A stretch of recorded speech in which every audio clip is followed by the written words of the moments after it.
your partner to China. That's not how Russia conceives of itself. It sees itself as a great power, rightfully, one that faces both East and West, that double-headed eagle on the Russian state emblem.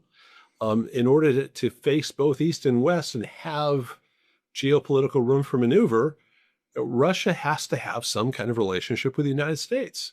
So those are big strategic incentives to normalize relations between the two countries. Now, that process isn't going to happen overnight.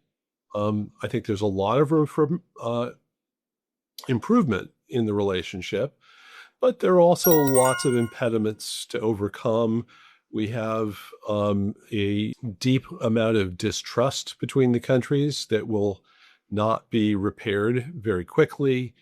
And a lot of the issues that we're going to have to address are complicated issues and ones that can't simply be done by two presidents operating, more or less in small groups. There's going to have to be an effort, at least in the United States, to gain the buy-in of much of the U.S. government, the permanent bureaucracy, because they're going to have to implement a lot of this.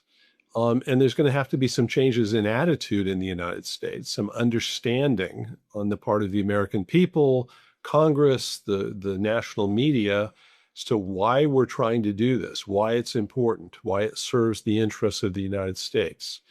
That's not going to be easy to do, at least not very quickly, because there is an awful lot of suspicion, an awful lot of people that don't think this is a good idea, and much of the national media are more or less opposed to this sort of thing, and that's not going to be an easy thing to turn around very soon. Oh, I always make the point that in this sense, the Russians are quite pragmatic. And I think that's one of the reasons why they turned around very quickly and tried to make up with the US now as well. That is, they want a balance of dependence. They want to diversify their ties. You don't want to be excessively dependent on an asymmetrical, interdependent relationship with a more powerful actor such as China. So what you want to do is have some degree of strategic autonomy and, of course, diversify your partnerships.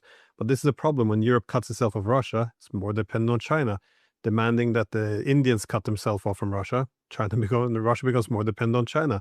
It's very strange. This doesn't seem to serve our interest in terms of preventing these two Eurasian giants coming together. But just as a fast or quick last question, though, how does China fit into this wider thing? Because, again, the US and China, while they're competitors, obviously as the main two pieces in the international system, the main two economies,